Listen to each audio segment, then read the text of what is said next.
Hi everyone, welcome to ರೇಖಾ ಪ್ರಕಾಶ್ ಮನೆ ಊಟ. ಇವತ್ತು ಒಂದು ಟಿಪ್ ವಿಡಿಯೋ ಆಗಿರುತ್ತೆ ಅಷ್ಟೇ, ಯಾವುದೇ ರೆಸಿಪಿ ವಿಡಿಯೋ ಅಲ್ಲ ಇವತ್ತು. ಇದನ್ನು ನನಗೆ ಈ ವಿಡಿಯೋ ಮಾಡಬೇಕು ಅಂತ ಯಾಕೆ ಥಾಟ್ ಬಂತು ಅಂದರೆ, ಲೈಕ್ ತುಂಬ ಜನಕ್ಕೆ ಕೈಮಾ ಮಾಡೋದು ಅಥವಾ ಕೈಮಾ ಸಾಂಬಾರು, ಕೈಮಾ ಫ್ರೈ, ಕೈಮಾ ವಡ ಈ ಥರ ಸುಮಾರು ಐಟಮ್ಸು ಇಷ್ಟ ಇರುತ್ತೆ ಮನೆಯಲ್ಲೇ ಮಾಡ್ಕೊಳ್ಳೋಕ್ಕೆ.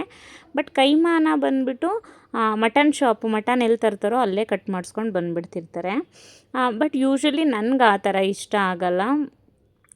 ಮನೇಲೇ ಅದು ಕೈಮಾಗೆ ಏನು ಬೇಕೋ ಆ ಥರ ಮಟನ್ ಪೀಸಸ್ನ ನಾನು ರೆಡಿ ಮಾಡ್ಕೋತೀನಿ.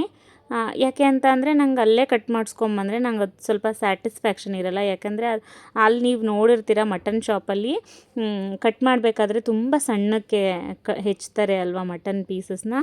ಅಲ್ಲಿ ಒಂದು ಮರದ ಮೇಲೆ ಕಟ್ ಮಾಡ್ತಾರೆ, ಆ ಮರದ ಪೀಸಸ್ ಎಲ್ಲ ಮಟನ್ಗೆ ಸೇರಿಕೊಳ್ಳುತ್ತೆ ಅನ್ನೋದು ನನ್ನ ಫೀಲಿಂಗು. ಸೊ ಹಾಗಾಗಿ ನಾನು ಯೂಶ್ವಲಿ ಮಟನ್ ಶಾಪಲ್ಲಿ ಕೈಮಾಗೆ ಕಟ್ಟೇ ಮಾಡಿಸಲ್ಲ, ಮನೇಲೇ ಮಾಡ್ಕೋತೀನಿ.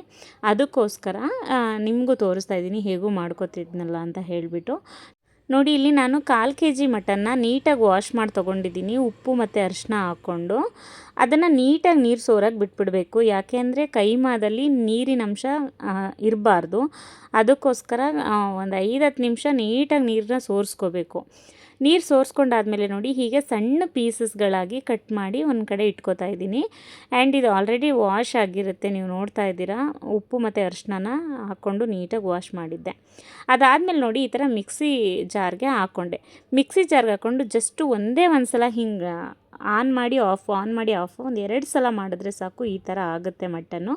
ನೋಡಿ ಎಷ್ಟು ಕ್ಲೀನಾಗಿ ಕಾಣ್ತಿದೆ ಮಟನ್ ಕೈಮಾ ಅದು ಅಂತ ಹೇಳಿಬಿಟ್ಟು.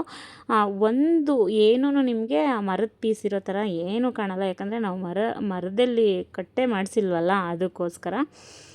ಬಟ್ ನೀವು ಆಚೆಯಿಂದ ತೊಗೊಂಬಂದರೆ ನೋಡಿ ಸ್ವಲ್ಪ ಬ್ರೌನಿಶ್ ಆಗೂ ಕಾಣ್ತಿರುತ್ತೆ, ಯಾಕಂದರೆ ಎಷ್ಟೊಂದು ಮರದ ತುಂಡುಗಳೆಲ್ಲ ಅದರಲ್ಲಿ ಸೇರಿಕೊಂಡಿರುತ್ತೆ. ಸೊ ಹಾಗಾಗಿ ನಾನು ಅದನ್ನು ಪ್ರಿಫರ್ ಮಾಡಲ್ಲ ಆ್ಯಕ್ಚುಲಿ. ನೋಡಿ, ನಾನಿಲ್ಲಿ ಒಂದು ಸರ್ವಿಂಗ್ ಬೌಲ್ಗೆ ಹಾಕೋತಾ ಇದ್ದೀನಿ. ತುಂಬ ಸಿಂಪಲ್ಲು. ಮಟನ್ ತೊಗೊಳ್ಳೋದು, ವಾಶ್ ಮಾಡೋದು, ಸಣ್ಣ ಪೀಸಸ್ ಕಟ್ ಮಾಡ್ಕೊಳ್ಳೋದು, ಈ ಥರ ಒಂದೆರಡು ಸಲ ಹಿಂಗೆ ಗ್ರೈಂಡ್ ಮಾಡ್ಕೊಳ್ಳೋದು ಅಷ್ಟೇ.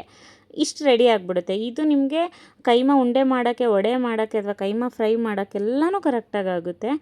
ನಿಮಗೆ ಸ್ವಲ್ಪ ಇಲ್ಲಿ ನೈಸ್ ಅನಿಸ್ಬೋದು, ಬಟ್ ಆ್ಯಕ್ಚುಲಿ ಅದು ನೈಸ್ ಆಗಿರಲಿಲ್ಲ. ಎಲ್ಲ ಒಂದು ಸ್ವಲ್ಪ ಒಂದೇ ಕಡೆ ಸೇರಿಕೊಂಡಿರೋದ್ರಿಂದ ಹಾಗೆ ಅನ್ನಿಸ್ತಿದೆ. ಅದು ಆ್ಯಕ್ಚುಲಿ ಕರೆಕ್ಟ್ ಕೈಮಾ ಕನ್ಸಿಸ್ಟೆನ್ಸಿಗೆ ಆಗಿತ್ತು. ತುಂಬ ಚೆನ್ನಾಗಿರುತ್ತೆ. It is okay, even if it is nice ಅಂತ ಫೀಲ್ ಆದ್ರೂ ನಾನೇನು ಜಾಸ್ತಿ ಬಾದರ್ ಮಾಡಲ್ಲ, ಬಿಕಾಸ್ ಮನೇಲೇ ಮಾಡ್ಕೊಂಡಿರ್ತೀನಿ ಅನ್ನೋ ಸ್ಯಾಟಿಸ್ಫ್ಯಾಕ್ಷನ್ ಇರುತ್ತೆ ನನಗೆ. ಸೊ ಅದಕ್ಕೆ ಈ ಥರ ತೋರಿಸಿದ್ದೀನಿ. ಹೋಪ್ ನಿಮಗೂ ಇಷ್ಟ ಆಗ್ಬೋದು ಈ ವಿಡಿಯೋ. ಎಷ್ಟೊಂದು ಜನ ಕ್ಲೀನಾಗೆ ಮಾಡ್ಕೋಬೇಕೆಲ್ಲನೂ ಅಂತ ನೋಡೋರಿಗೆ ಖಂಡಿತ ಈ ವಿಡಿಯೋ ಹೆಲ್ಪ್ಫುಲ್ ಅಂತ ಅನ್ಕೋತೀನಿ. ಇದಾಗಿತ್ತು ಮಟನ್ ಕೈಮಾನ ಮನೆಯಲ್ಲೇ ಮಿಕ್ಸರ್ ಗ್ರೈಂಡರ್ ಯೂಸ್ ಮಾಡ್ಕೊಂಡು ಹೇಗೆ ಮಾಡ್ಕೋಬೋದು ಅನ್ನೋ ವಿಡಿಯೋ. ಯಾರೆಲ್ಲ ಇನ್ನೂ ಸಬ್ಸ್ಕ್ರೈಬ್ ಮಾಡ್ಕೊಳ್ದಲ್ಲೇ ನೋಡ್ತಾ ಇದ್ದೀರಾ, ಪ್ಲೀಸ್ ಸಬ್ಸ್ಕ್ರೈಬ್ ಮಾಡ್ಕೊಂಡು ನೋಡಿ. Thank you so much.